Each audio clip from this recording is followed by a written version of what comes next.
Welcome back to Spoiling Movies. My name is Chris, and I'm gonna tell y'all about a spooky movie I just watched. And I'm gonna tell you all of the things that happened in it that I find interesting and noteworthy. There will be spoilers for this movie. This week's movie is called The Hand, starring Michael Caine, directed by Oliver Stone. I had never heard of this. It seemed interesting to me, given to me by my friend Chakra.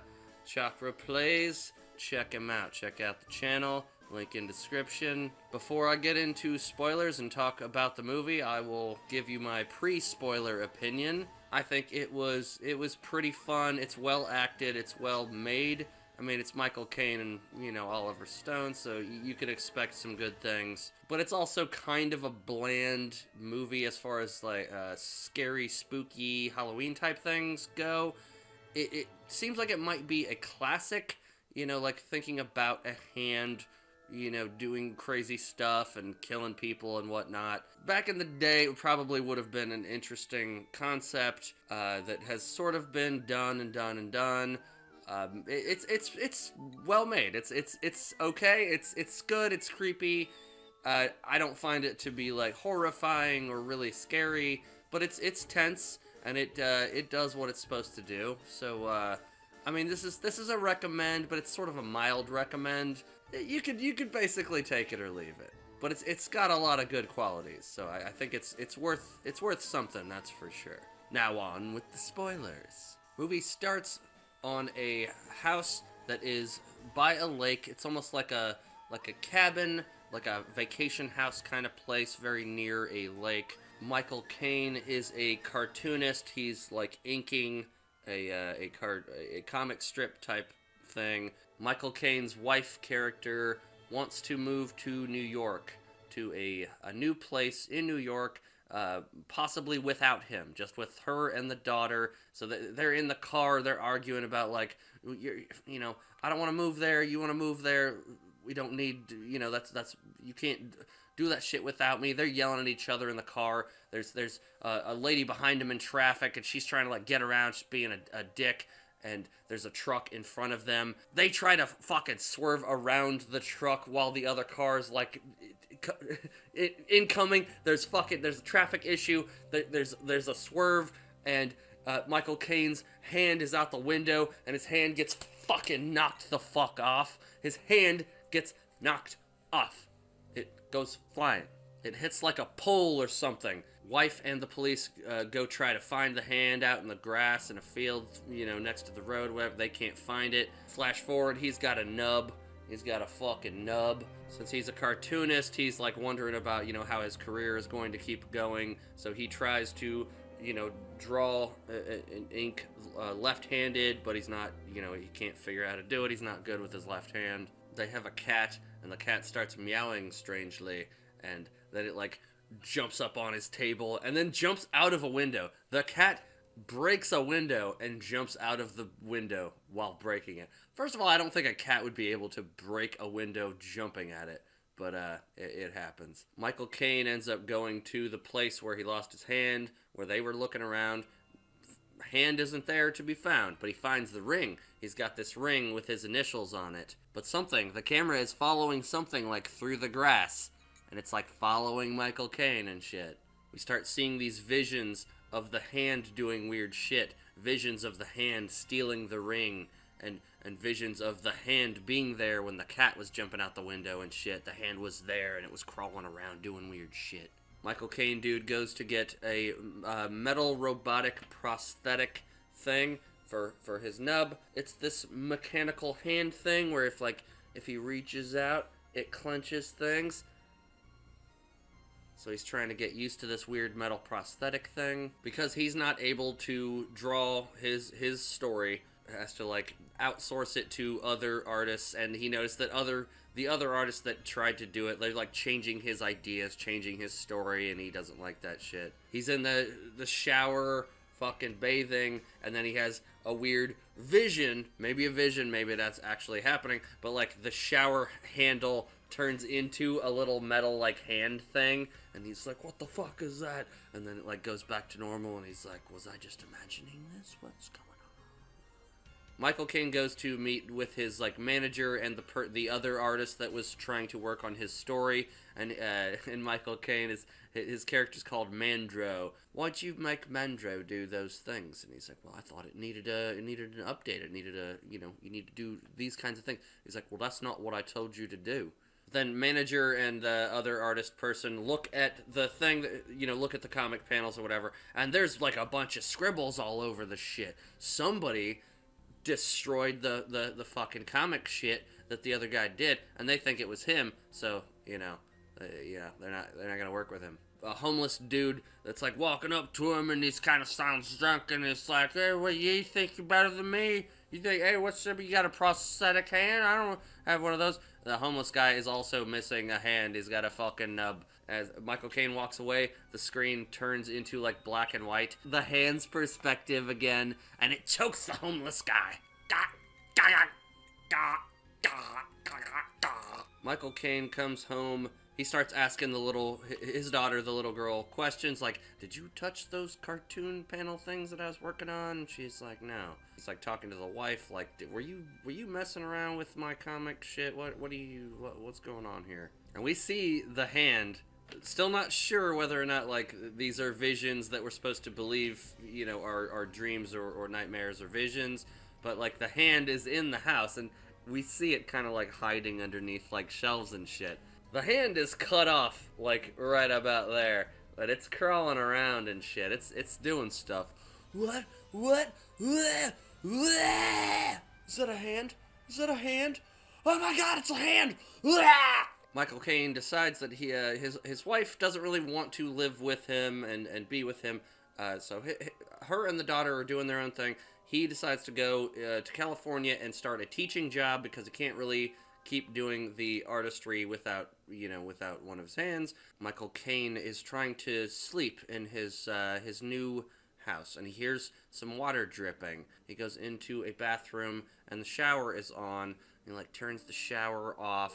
Water's not dripping. And then, like, there's, like, a branch of a tree that, like, pushes through and opens, like, the window, goes back to bed, finds his ring. His little signet ring that's got, like, his initials on it, and it's, like, right on top of his pillow. One of Michael Caine's cartoonist students visits him at his house, and she's like, I noticed the way that you're looking at me, and, like, that's cool, or whatever, I like the way you look at me. Immediately takes off her shirt, fucking shows her titties, and then they have sex. And by the way, even younger Michael Caine, back when this movie came out, Michael Caine still looks like he's 50, no matter what. So, it's 50-year-old looking Michael Caine banging some young girl that's probably in her 20s or early 30s. After the girl leaves, Michael Caine looks through her sketchbook thing again, and it shows an image, a drawing of her naked and, like, a hand or whatever, and it's, like, his style. So he imagines, like, the hand was drawing it, but he doesn't know, like, why would that be in there? Why was there a drawing of naked girl and shit?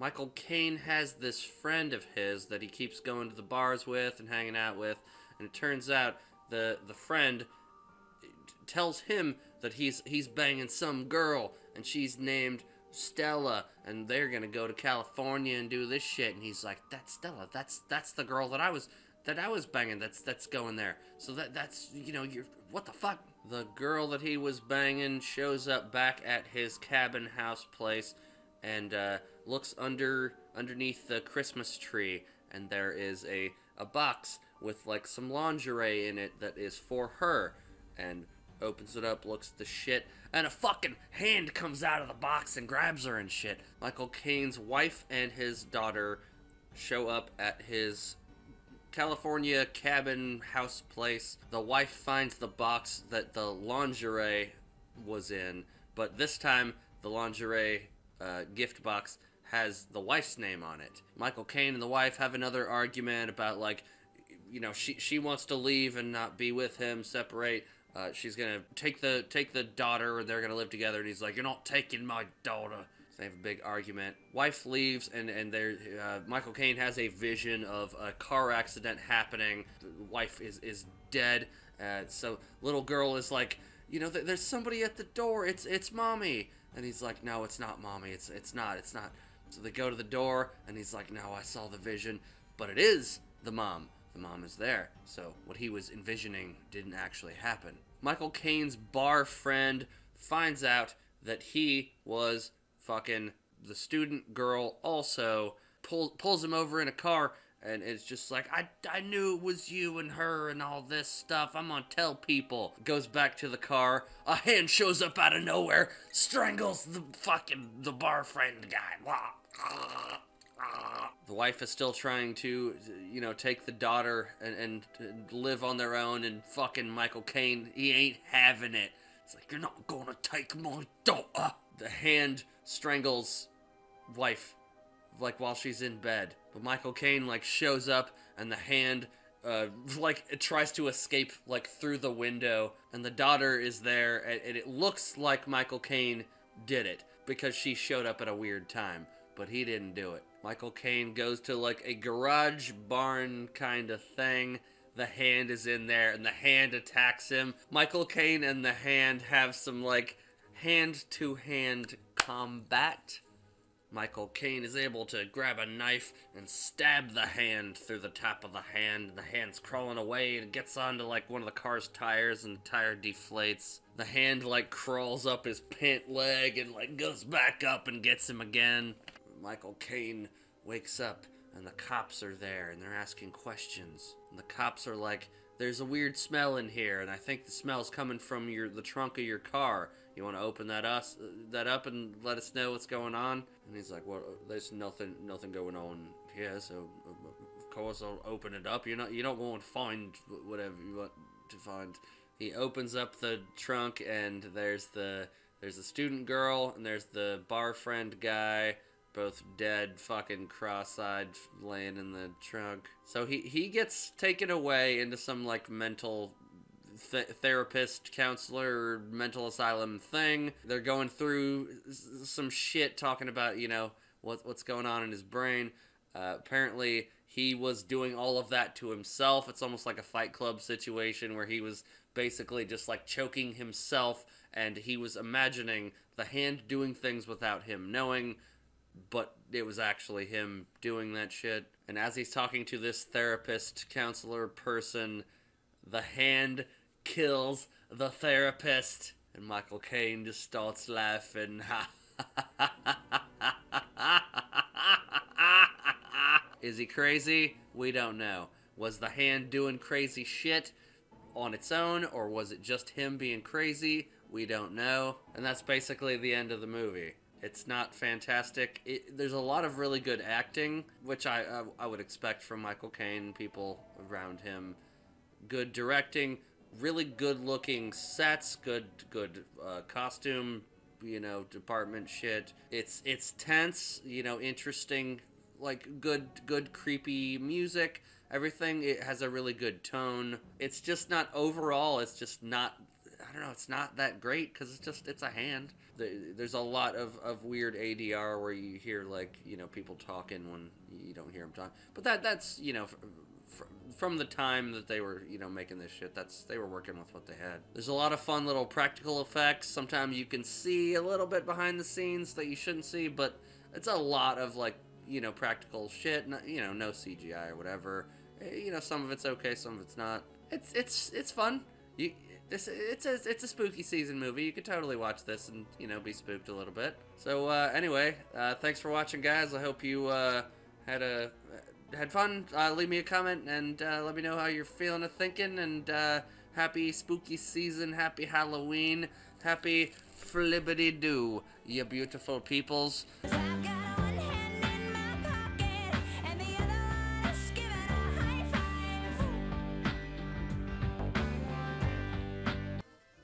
Oh no! That's a hand! I mean, I was just trying to tell my friends about how to get away with, well, a hand! This fucking wig sucks. Let's see if I can go to the fucking beach. Let's get a hashtag going. Hashtag not going to the beach. Not with this hair, not with this hat.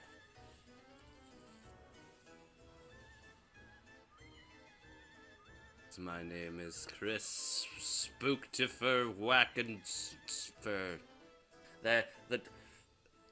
And then we see from like fuck that come from? What the fuck's going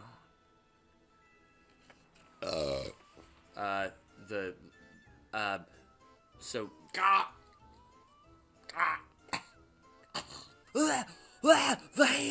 the hand, get out of here, hand.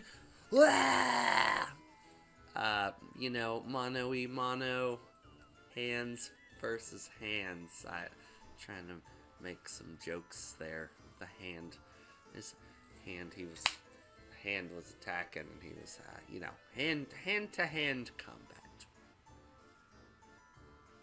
Wow, what a terrible Michael Caine accent I'm doing. Oh, now there's a hand.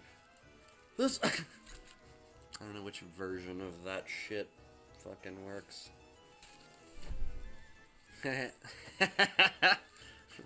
Like fucking Derek Zoolander or some shit. Fucking Boolander. This is my final spooky season review thing. I hope you guys are all doing fantastic. Love ya. Peace out. Later on, peeps.